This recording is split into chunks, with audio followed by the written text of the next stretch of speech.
வணக்கம். நான் பேசுறது கேக்குதுங்களா? கேக்குதுங்க ஐயா. சரி.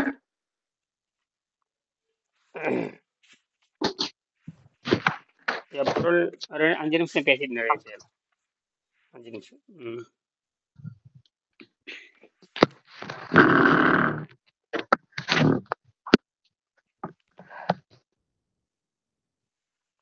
அதாவது ஏப்ரல் யார் யார் கேட்கணும்? 2:10 ஆச்சு. 10 நிமிஷம் முடிச்சிடலாம். அதாவது உடம்பு தனக்கு ஆமா ஆமா ரைட்டு. உடம்பு தனக்குத்தானே இது இந்த நோன்பு முறை நல்லா சிந்திச்சு பார்த்தா இந்த நோன்பு முறை கிடையாது. இந்த விரத முறை இல்லாம போயிடும். என்னது சரி. சுத்தப்படுத்திட்டே போறப்ப அது ஒண்ணு இல்லாம போயிடும். இந்த நோன்புங்கிறது அப்ப நோன்புங்கிறது பொய்யாகி போச்சு. நோன்புங்கிறது பொய். சுத்தப்படுத்துறது தான் உணவுன்னு போட்டாதான் நோன்பு. உணவுன்னு ஆமா ஒண்ணு போட்டாதான் நோன்பு தேவைப்படுதுங்க. இல்லைன்னா தேவையே இல்லைங்க. ஆமா இத ரொம்ப பயப்படவே தேவையில்லை. இந்த நோன்புன்னு பேசி எல்லா கதையெல்லாம் பேச தேவையில்லை. அது அது பேசித்தான் குட்டிச்சவராகிறார். அதை பேசித்தான் குட்டிச்சவர் பண்றது. உடம்பு சுத்தமாக சுத்தமாக சுத்தமாக சுத்தமாக சுத்தமாக சுத்தமாக இந்த நோன்புன்னு ஒன்று எல்லாமே போயிடும். தூய்மை பண்ண பண்ண பண்ண நோன்புன்னு நீங்க தூய்மை பெறப்ப நோன்பே இல்லை. ஏன்னா எனர்ஜி வர வர நோன்பு அப்ப பற்றாக்குறையே இல்லை. அது எழுதுறாரு வெங்கடேஷ். அர்னால்ட் டெக்கர்ட்டே சொல்றாரு நோன்புங்கிறது ஒண்ணு கிடையாதுன்னு எழுதுறாரு. நோன்புங்கிறது விரதம் முறைங்கிறது இல்லைங்க. இல்லைன்னு எழுதுறாருங்க. உங்களுக்கு மயக்கம் கெருக்கு ஏனுங்க? இட்லி இல்லைன்னா மயக்கம் வருது, சட்னில மயக்கம் வருதுன்னா அது பழக்கத்தினால் ஏற்பட்ட குறை. அது பழக்கத்தினால் ஏற்பட்ட சைடு எஃபெக்ட். அது வேற, சுத்தம் வேற. சாராயத்தை குடிச்சிட்டே இருக்கவனுக்கு திடீர்னு நிறுத்தி பாருங்க, கை கால் நடுங்கு. அப்படியே கொஞ்சம் கொஞ்சமா குறைச்சிட்டே வந்த 100 மில்லி 50 மில்லி குறைச்சிட்டே வந்தீங்கன்னா ஒரு 6 மாசத்துல சரியாயிரும். இது உணவினுடைய உணவு. அப்ப எனர்ஜி என்பதே வேற.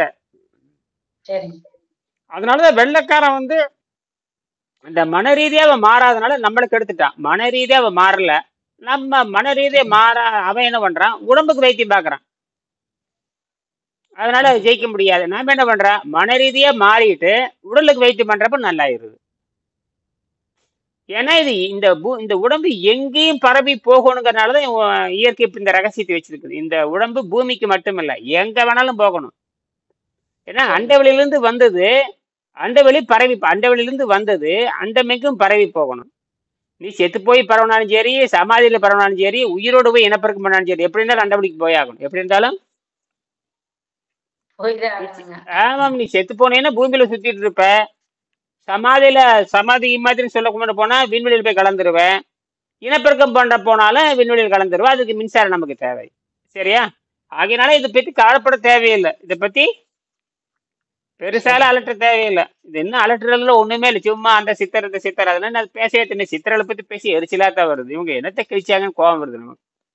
நமக்கு அறிவியல் தான் முக்கியம். நமக்கு நிரூபிக்கணும். நம்ம உடம்ப நாம பாத்துக்கிறோம். வேணா நீங்க வெள்ளைக்காரன்ட்ட போய் 2000 ரூபாய் கொடுத்து செக் பண்ணி கொடுக்குறேன். பார்த்துட்டு அது நல்லா இருக்குதுன்னு வந்துட வேண்டியதுதான். ஒரு 4 தடவை பண்ணோம்னா போடா இப்படித்தாண்டா, உடம்பு ஏறல, உடம்பு குலைக்கல, மூக்குல சளி இல்லை, தொண்டையில சளி இல்லை, அப்புறம் உணவு உணவு பழக்கம் குறைஞ்சி போச்சு, சிறுநீர் குறைஞ்சி போச்சு, மலம் குறைஞ்சி போச்சுனாவே முடிஞ்சுது. நீங்க பரிணாமத்தில் தேர்ச்சி அடைஞ்சாச்சு. நீங்க வேணும்னா என்ன வேணா பண்ணிக்கலாம். இது நல்லா திருப்பி திருப்பி திருப்பி திருப்பி படிச்சு கேட்கறதுக்கு பட்டு பட்டு பட்டு பட்டுன்னு பேசிட்டே இருந்தோம்னா அப்புறம் வீட்டுக்கு பணம் சம்பாதிக்கலாம். பார்க்கலாம். சரி, இந்த உலகமும் இந்த பிரபஞ்சமும் அழிவுக்கு உட்பட்டவைதான். ஆனால் மனிதன் அழிய பிறந்தவன் அல்ல. அல்ல. இதற்கு காரணம் அவனிடம் அறிவு என்ற வித்து இருக்கிறது. அறிவென்ற விதை இருக்கிறது. விஞ்ஞானத்தின்படி விஞ்ஞானத்தின் அண்டவெளியை பற்றிய தற்போதைய நம்பிக்கை பிக்பேங் தியரி மூலம் வெளிப்படுத்தப்பட்டு பொதுவாக எல்லா விஞ்ஞானிகளாலும் ஒப்புக்கொள்ளப்பட்டது. அதாவது விரிவாயிட்டே போகுதுங்கிறான். இப்ப சுருங்குதுன்னு சொல்றான். அந்த சித்தாந்தத்தின்படி இந்த அண்டவெளி தற்போது எலக்ட்ரானிக் ரெப்பல்சன் காரணமாக விரிந்து வருகிறது. தி எக்ஸ்பேண்டிங் யூனிவர்ஸ் விரிஞ்சிட்டே போகுதுங்கிறான். இதுலதான் திருவாசகத்துல கூட இந்த விண்வெளி விரிஞ்சிட்டே போறோம்னு அவர் எழுதுறாரு. 2000 வருஷத்துக்கு முன்னாடியே, 1500 ஆண்டுகளுக்கு முன்பா அப்பவே எழுதுறாரு. விண்வெளி விரிஞ்சிட்டே போகுது, புது புது அண்டங்கள் தோன்றுகிறது, தோன்றுது, மறையுது, வியப்பா இருக்குது, பெருகிட்டே போகுது, இப்படி எல்லாம் சொல்லிட்டே போறாரு. அந்த தூசி வந்து இந்த ஓட்டை வழியா சூரிய வெளிச்சம் வர்றப்ப அந்த தூசி அப்படியே மிதக்கும். அந்த மாதிரி கோடிக்கணக்கான தூசி மிதந்து அப்படியே வட்டம் அடிக்கிற மாதிரி அப்படியே போயிட்டே இருக்கு. அதையும் எழுதுறாரு. இந்த தூசி மாதிரி அது விரிஞ்சிட்டே போகுதுங்கிறாரு. ஆச்சரியமா இருக்கு. அதெல்லாம் அது பயன்படுத்துறாரு. அப்புறம் கவனிச்சிருக்காரு அவரு. மணிவாசக பெருவான் அதை மணிவாசக திருவாசகத்தை அதை எழுதுகின்ற பொழுது அப்படிதான் எழுதுறாரு. இந்த மாதிரி குடிசை வழியாக சூரிய வெளிச்சம் உள்ள வருது. அதை பார்த்தீங்கன்னா கோடிக்கணக்கான தூசு மிதந்துட்டு இருக்குது. இந்த மாதிரி மிதந்துட்டு இருக்குதுங்கிறாரு எல்லாமே. இந்த மாதிரி சரி கோள்கள் அண்டங்கள் மிதந்துட்டு இருக்குதுன்னு சொல்றது எவனுமே சொல்லாதது. தெரியவே ஆ- இல்லைங்க. எவனுக்கும் தெரியும். இப்பதான் சொல்றானுங்க அண்டம் மிதக்குது, அது மிதக்குது, இது மிதக்குது, சூரியன் மிதக்குதுன்னு சொல்றானுங்க. இவர் எப்பவே உங்களுக்கு மட்டும் எப்படி தெரிஞ்சதுங்க? அவங்க அறிவுதான். உங்களுக்கு மட்டும் அறிவு எப்படி தெரிஞ்சதுங்க ஞானம் அண்டம்னா? தெரியும். அந்த அறிவின் மூலமாக தொடர்ந்து கவனிக்கிறப்ப உடம்பே அந்த சுத்தமாகறப்ப கவனிக்கிறப்ப அதுலயே இருக்கிறப்ப அந்த உடம்பு சொல்லிடுது. இப்படித்தாண்டா எல்லாம் மேந்துட்டு தாண்டா இருக்குது அப்படின்ட்டு. எப்ப 1500 வருஷத்துக்கு முன்னாடி. இப்ப சொல்றானுங்க அதைத்தான் திருவள்ளுவர் கூட பூமி தொங்கிட்டு இருக்குன்னு எழுதுவாரு. இவனுக்கு என்ன சொல்றானுங்க, ஆமா தொங்கிட்டு தான் இருக்குது. தொங்குறது என்ன மேந்துட்டு இருக்குன்னு அர்த்தம். அது எங்க பிடிமான? விண்வெளி தான் அதுக்கு பிடிமானம். இப்ப நம்ம சட்டையை வந்து ஆணியில மாற்றோம்னா சட்டையை வந்து ஆணியாம பிடிமானம். இப்ப விண்வெளி தான் பிடிமானமே. விண்வெளி தான் எல்லாம் மேந்துட்டு இருக்குது. வெட்ட வெளியில மேந்துட்டு இருக்குது. இதுக்கு இதுக்கு வந்து மேலேயும் கிடையாது, கீழே எல்லாம் ஆகாயத்துல சும்மா அப்படி போயிட்டு இருக்குது அப்படியே. அவ்வளவுதான். அதுக்கு ஏன்னா அங்க ஈர்ப்பு விசையே கிடையாது. எதுவுமே அங்க கிடையாது. அதான் அங்கங்க துகள் மட்டும் இருக்குது. இதுதான் இயற்கை. ஒரு காத்துல பஞ்சு பறந்துட்டு போகுது பாருங்க, அந்த மாதிரி எங்கேயும் உட்காராம அப்படி ஆடிட்டு போகுதுல, அதே மாதிரி காத்துல பஞ்சு பறக்கிற மாதிரி தூசு பறக்கிற மாதிரி தான். இங்கேயாவது சத்தம் கேட்க, அங்க எந்த சத்தம் வேணா, அங்க எந்த ஒளியும் இல்ல, எதுவும் இல்ல. எத்தனை குண்டு வெடிச்சாலும் ஒண்ணும் ஆகாது, செதறவும் செதறாது. அது ஒண்ணும் ஆச்சரியமா இருக்கு. சத்தமும் கேட்காது. ஒரு ஒரு பட்டாசு வெடிச்சா சத்தம் அடுத்த வீட்டுக்கு காது கேட்கற மாதிரி அங்க வந்து ஒரு நட்சத்திரமே வெடிச்சா கூட காது கேட்காது.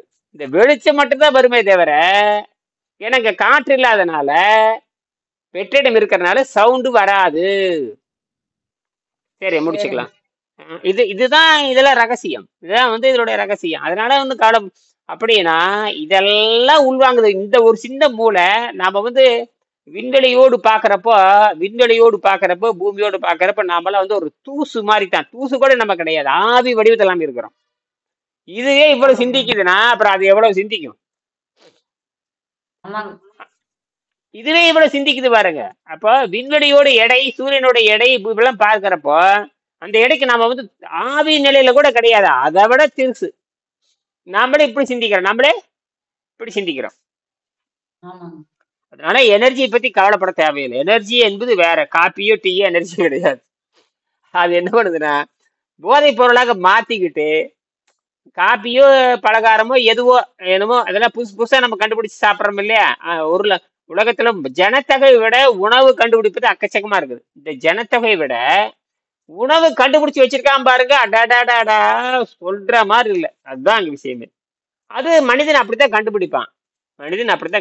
நம்ம அதுல இருக்கிறான், அந்த நம்பிக்கை இருக்கிறது. அதனால வியாபாரம் போயிருமே.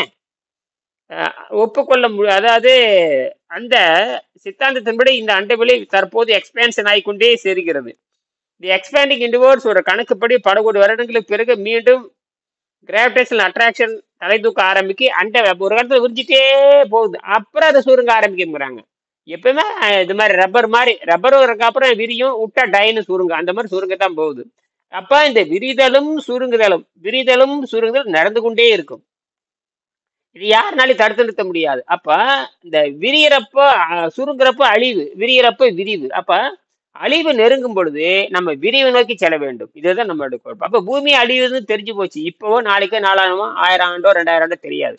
என்னைக்கு இருந்தாலும் பூமியினுடைய கதை முடிதான் போகுது. அது முதல் தண்ணி இல்லாம போயிடும். தண்ணி எல்லாம் போனதுக்கு அப்புறம் தான் வேலை தொடங்கும். இப்ப அதுக்கு தான் தண்ணி எல்லாம் போனதை செவ்வாயில தண்ணி கிடையாது, நிலத்துக்கு அடியில. நிலாவுல தண்ணி கிடையாது, நிலத்துக்கு அடியில தான், மேல கிடையாது. அதனால முடிஞ்சது கதை. சரி, அப்ப பூமியும் தண்ணியில நிலத்துக்கு அடியில போயிடும். சரி.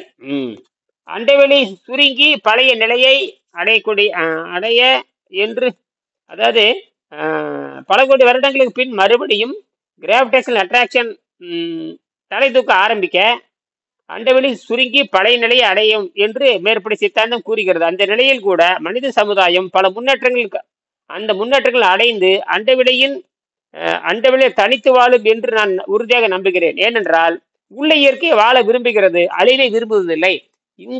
இதுக்குள்ள நம்ம இவ்வளவு கண்டுபிடிச்சிடலாம். அந்த அண்டம் சுருங்குறதுக்கு முன்னாண்ட நான் பலதை கண்டுபிடிச்சாச்சு. விண்வெளியில் போய் குடியிருக்கிற மாதிரி கண்டுபிடிச்சாச்சு. என்ன அண்டங்களே அடிச்சு நொறுங்கினாலும் சுருங்கினாலும் அங்க விண்வெளி தனியா இருக்கு, விண்வெளி மேந்திரத்தா இருக்கு, நம்ம தனியா வீடு கட்டி போயிட்டே இருக்கலாம். அப்ப எல்லாம் அடிச்சுட்டு செத்துட்டு இருந்தா கூட நம்மளும் அடிச்சுட்டு சாக மாட்டோம். அப்ப நாம் தப்பித்துக் கொள்வோம்னு போச்சு. அப்ப மனிதன் தப்பித்துக் கொள்வான்னு தெரிஞ்சு போச்சு. இதுதான் இயற்கையின் ரகசியம். இதைத்தான் பேசணும். தப்பிச்சு போறதை பத்தி பேசணும். ஆனா அதுக்குள்ள கண்டுபிடிச்சாச்சு இல்ல, விண்வெளியில குடியிருக்க மாதிரி கண்டுபிடிச்சாச்சு இல்ல. சைனாக்காரன் தனியா கண்டுபிடிச்சிட்டேன், இவங்களும் தனியா கண்டுபிடிச்சிட்டேன். நான் என்ன அந்த மலிவா மேல போறதுக்கான அடுத்த தொழில்நுட்பத்தை கண்டுபிடிக்கணும். 400 கிலோமீட்டர் 5 மணி நேரத்துல 6 மணி நேரத்துல. இப்ப பாரு ஒருத்தன் எலக்ட்ரிக் மோட்டாரை வச்சு மேல போகலாங்கிற ஒருத்தன் கண்டுபிடிச்சிருக்கான். எலக்ட்ரிக் மோட்டாரை வச்சு 4 கிலோமீட்டர் மேல போயிடலாம். அதுக்கப்புறம் காற்று இருக்கிற வரைக்கும் செலவு கம்மியா போயிட்டு அதுக்கப்புறம் இன்னொன்னு கண்டுபிடிச்சிருக்கிற மந்தவாயு பயன்படுத்தி, இந்த ஹைட்ரஜனை வேண்டாம் மந்தவாயு பயன்படுத்தி போகலாம், அதையும் கண்டுபிடிச்சாச்சு. இது போக கயிறு கட்டி அதுக்கான டென்சில், அதுக்கான கயிறு கட்டி ஒரு ஸ்டீல் ஒயர் மாதிரி கட்டி காங்கிரீட் கம்பி மாதிரி அந்த மாதிரி டென்ஷன் கம்பி ஒன்று இருக்கு. அது வந்து மலிவா கண்டுபிடிக்கிறதுக்கு முயற்சி பண்ணோம்னு அப்படியே போயிட்டு வர மாதிரி லிஃப்ட் மாதிரி போயிட்டு வந்துட்டே இருக்கலாம். இதெல்லாம் 2 நாள்ல நடந்துடும். இதெல்லாம் வந்து அப்படியே 100 வருஷத்துல வந்துடும் இதெல்லாம். சரி, அவ்வளவுதான். ஆக நான் உறுதியாக நம்புகிறேன், பஞ்சபூதங்கள் அழிந்தாலும் தம் குழந்தையாகிய மனிதன் அழியக்கூடாது என்று அவனை அதற்குரிய அறிவுடன் ஆக்கியுள்ளன. இதுவே காயத்ரி மந்திரம். அதாவது பஞ்சபூதங்கள் அழிந்தாலும் தன் குழந்தை அழியக்கூடாது என்பதற்காகவே மனிதனை சகல தகுதியோடு இயற்கை படைத்திருக்கிறது, விண்வெளி படைச்சிருக்குது. அதனாலதான் இவர் கடவுளையே படைக்க முடிகிறார். மனிதன் கடவுளையே படைச்சு காட்ட முடியும்னு ஒரு கருத்து இருக்குது. ஓம் பூவா ஓம் மக ஓம் தன ஓம் சத் வரண்யம் ஃபர்கோ தேவசி தீமகி தியோனா பிரசோத்யாத் என்று ஒரு பாடல் இருக்கிறது. என்பதை ஓங்குக என்று பொருள். அதாவது ஓம் பூவன ஓங்குக என்று பொருள். அது மனிதன் எதையும் உருவாக்க முடியும் அர்த்தம். மனிதன் எதையும் உருவாக்க முடியும். அது கடவுள்ங்கிறது வேற ஒண்ணும் கிடையாது. ஒரு ஆற்றலை உருவாக்க முடியுங்கிறான். ஆற்றலை உருவாக்க முடியும், ஆற்றலை அழிக்க முடியும்னு ஒரு கொள்கை. இப்ப நம்ம ஆற்றலை உருவாக்க முடியும். நம்ம வந்து இப்ப மின்சாரத்தை உருவாக்க முடியும்னு தெரிஞ்சு போச்சு. இது வரைக்கும் தண்ணியிலிருந்து மின்சாரத்தை எடுக்க முடியும்னு சொல்லல. இப்ப நம்ம ஒரு சொட்டுல இருந்து மின்சாரத்தை எடுத்து காமிச்சாச்சு. அது வற்றாத மின்சாரம் வேற. அது தானா உற்பத்தி பண்ணிக்கும், தானா அழிச்சுக்கும். அப்படியெல்லாம் கண்டுபிடிச்சாச்சு. இதை வைத்துக்கொண்டு என்ன வேணா பண்ண முடியும். இதுதான் அடிப்படை. ரைட். நம் அறிவை சுடரை யார் தூண்டுகிறார்களோ அந்த ஒளி கடவுளை நாம் தியானிக்கிறோம். நம்மை யார் தூண்டுகிறார்களோ அவர்களை நாம் தியானிக்கிறோம்னு எழுதுறாரு. நம்மள நல்லவளை யார் தூண்டுறாங்களோ அவங்க தாங்க. சும்மா சோத்து முண்டங்களையும் இந்த அப்படி சாப்பிட்டுக்கோ இப்படி சாப்பிட்டுக்கோ இப்படி சொல்றவங்கள அறிவு கட்ட முண்டம்னு அர்த்தம். புரியுதா? இந்த முண்டங்களை வச்சு இந்த முண்டங்கள் தான் நம்ம இந்தியா உலகத்தை ஏமாத்திட்டு இருக்கிறது. நம்மளுக்கு அது தெரியாது. தெரியாதுன்ற போய் கேட்டீங்கன்னா நீ ஒரு முட்டாள் தான். குரடங்கிட்ட போய் கண்ணுடி கேட்ட மாதிரி முட்டாள்கிட்ட போய் நீ வந்து வழி கேட்கற மாதிரி செய்ய தெரியன்ற. அது முதல் இந்த உணவை பத்தி பேசுறது போகவே கூடாது. இந்த தியானத்தை பத்தி பேசுறவன், உணவை பத்தி பேசுறவன், உணவை பத்தி தெளிவா பேசணும். உணவு வேணுமே வேண்டாமா அப்படி வேண்டான்னு சொல்ற அளவுக்கு தைரியம் இருக்கணும். ஏன்னா உணவுங்கிறது ரத்தத்தை கெடுக்கிறது. அதே எதுக்கு பேசிட்டு உணவு ரத்தத்தை கெடுக்கணும் பேசணும். உணவு ரத்தத்தை கெடுக்கும்னு சொல்லணும். சொல்ல பாக்கலாம். சொல்லணும் இல்ல, சொன்னா தானே அப்புறம் நிறுத்துவேன். எப்படி வேணாலும் திண்டுக்கணும். நான் காலையில 12 இட்லி கேட்பேன். அப்புறம் ஓசியில கிடைச்சுன்னா ஒன்றும் எனக்கு என்ன யோகா மன்றங்கள் ஓசியில போடுறேன். நேரம் போனா 10 ரூபாய்க்கு கட்டிடுவேன், 50 ரூபாய்க்கு தின்னுட்டு வரலாம். எனக்கு அப்படித்தானே தெரியும். அப்படித்தான் இந்த யோக மன்றங்கள் தண்ட மன்றங்கள். அங்க போனீங்கன்னா இருக்கிற அறிவும் போயிரும். கல் தோன்றி மண் தோன்ற காலத்தை முன் தோன்றிய மூத்த தமிழ் இனிமே கருதி நுடிநாக்கில் உச்சரிக்கப்படுகிறது. மனிதனுடைய மூத்த மொழி சமஸ்கிருதம் தெய்வங்களை அழைக்கின்ற மொழி மட்டுமே. அது அடிவயிற்று மொழி. உச்சரிப்புடன் தமிழில் ஒரு பகுதியாக மந்திர உச்சாரணங்களில் உருவாக்கப்பட்டது. அது வந்து யோகிகளை கூப்பிடுறதுக்கு தான், மற்ற எதுக்கு ஆகாது. சமஸ்கிருதம் என்ற சொல்லுக்கு திருந்திய வழியில் செய்யப்பட்டது என்று பொருள். ஆகவே ஒன்றுக்கொன்று மாறுபட்டவே அல்ல என்பதை என் வாசகர்கள் புரிந்து கொள்ள வேண்டும். தமிழ் பேசும் மொழி, சமஸ்கிருதம் தெய்வங்களை அழைக்கும் மொழி. இரண்டுமே நமக்கு தேவைதான் என்று நாம் அனுபவத்தின் மூலம் உணர வேண்டும். சரியா? மீண்டும் பேசுவோம். நன்றி.